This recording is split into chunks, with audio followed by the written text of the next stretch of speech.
안녕하세요. 지병규 세무사입니다.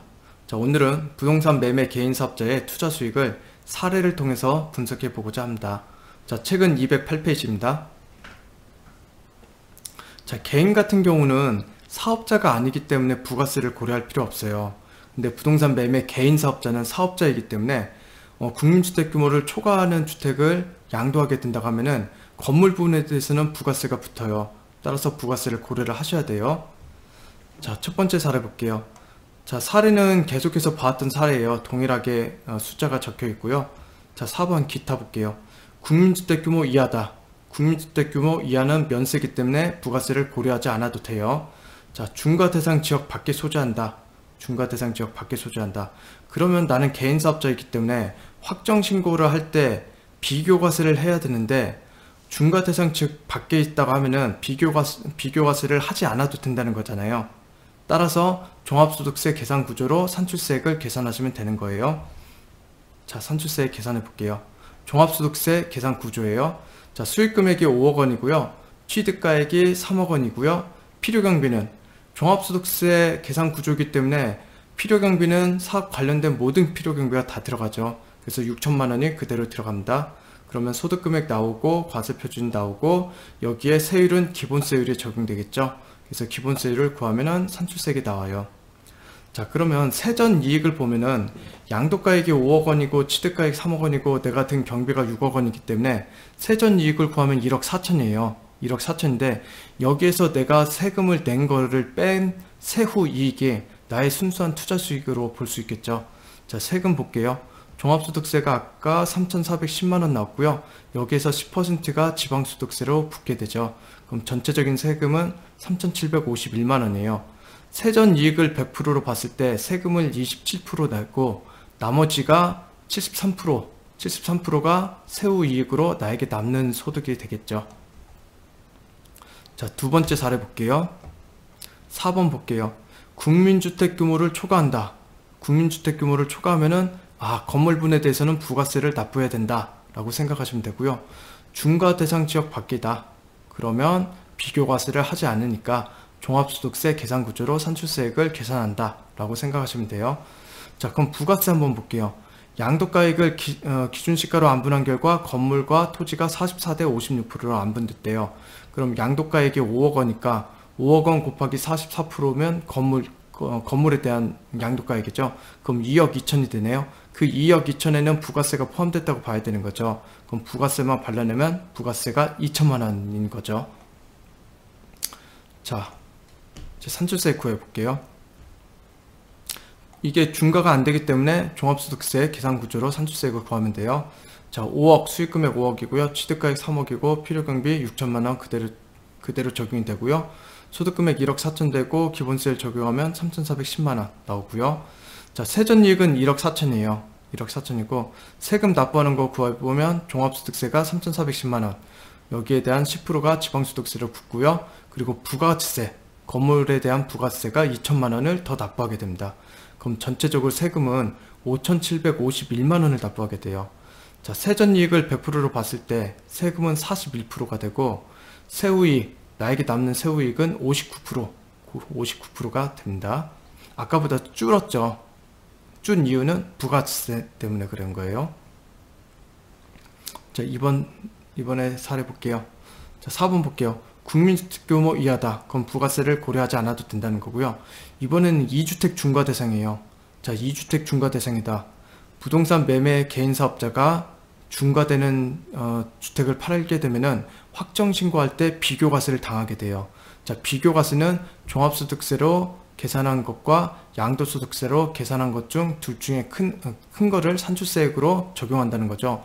근데 대부분이 중과 비교과세 하게 되면은 양도소득세를 적용해서 계산한 산출세액으로 갈 수밖에 없어요. 왜냐면 그게 크거든요. 따라서 여기도 양도소득세로 계산한 걸로 산출세액을 구하도록 할게요. 자, 양도가액 5억 원이고요. 취득가액 3억 원. 자, 양도세를 준용해서 계산한 거기 때문에 필요경비는 자본적 지출만 들어가겠죠. 그래서 3천만 원만 들어가는 거예요. 양도차익 1억 7천 나오고요.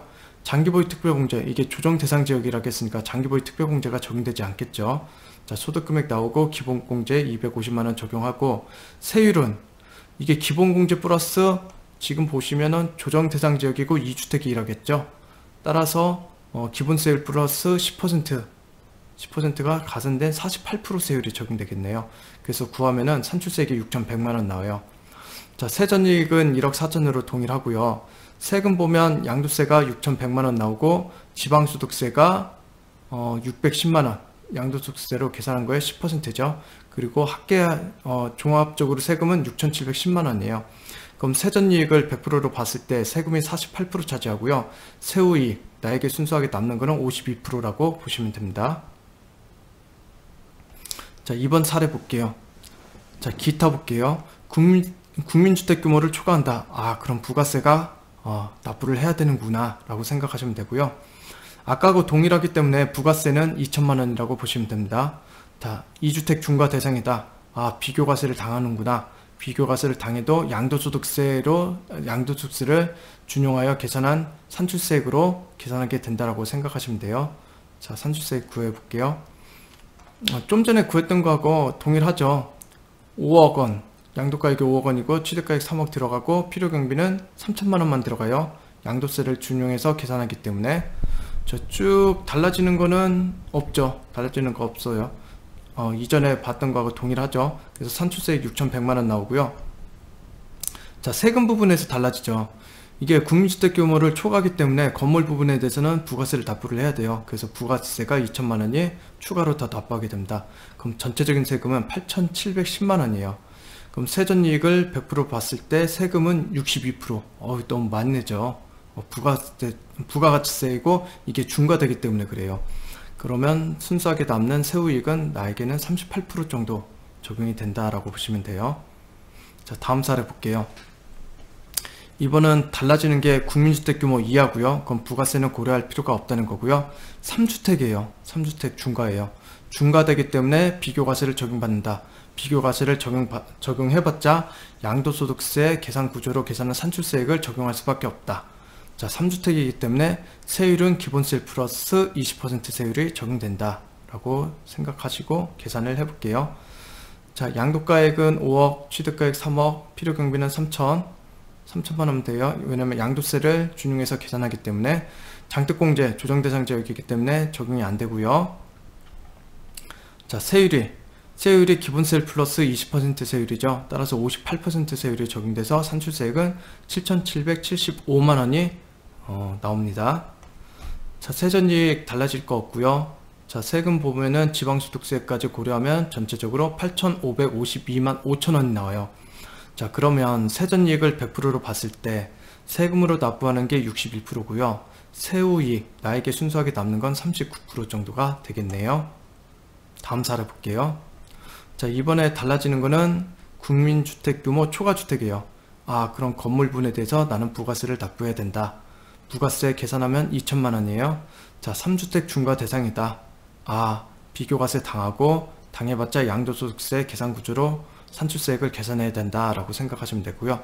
3주택이기 때문에 세율은 기본세율 플러스 20% 세율이 적용된다 라고 생각하시면 돼요. 자, 산출세액 구하면 좀 전에 살펴본 거와 같이 동일하죠. 산출세액이 7,775만원 나오고요. 세금 부분에서 달라지는 거는 부가세가 추가로 납부를 하셔야 되죠. 자, 그래서 전체적인 세금은 1억 550만원이에요. 자, 세전이익을 100%로 봤을 때 세금이 75%나 돼요. 세금으로 다 내죠. 나에게 남는 거는 25% 밖에 없는 거죠. 자, 그럼 지금까지 든 사례들을 한번 종합적으로 분석을 해볼게요. 부동산 매매 개인 사업자로 부동산을 투자했을 때, 주택을 투자했을 때 나에게 남는 게 세후이익, 순수하게 나에게 남는 건 세후이익이죠.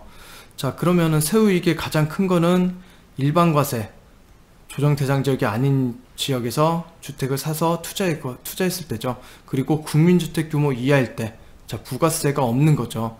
그럴 때 수익률이 세후이익으로 보시면 73%가 가장 높죠.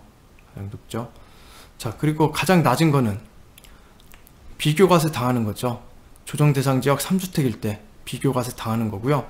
또 국민주택 규모 초과해서 부가세를 납부하게 됐을 때, 이럴 때 나에게 남는 거는 세전 이익을 100% 봤을 때 세후 이익으로 25%밖에 안 남아요. 자, 보시면 국민주택 규모 이하일 때하고 국민주택 규모 초과일 때 두 개만 보시더라도 세후 이익 비율이 확 떨어지죠.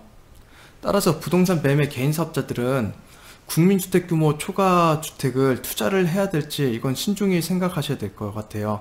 왜냐면은 이 투자 수익, 세후 이익이 너무 떨어지기 때문에 저렇게까지 세금을 납부하면서 내가 투자를 해야 되는지 신중하게 한번 생각해 보시기 바라고요. 또 부동산 매매 개인 사업자들은 할 때 조정 대상 지역 밖에 있는 주택을 투자를 하셔야 되지, 조정 대상 지역에 있는 주택을 투자하게 되면 중과가 되기 때문에 투자 수익이 그만큼 떨어진다 라고 생각을 하셔야 돼요. 자, 오늘은 부동산 매매 개인 사업자 투자 수익에 대해서 사례를 통해서 분석해 봤습니다. 자, 수고하셨습니다.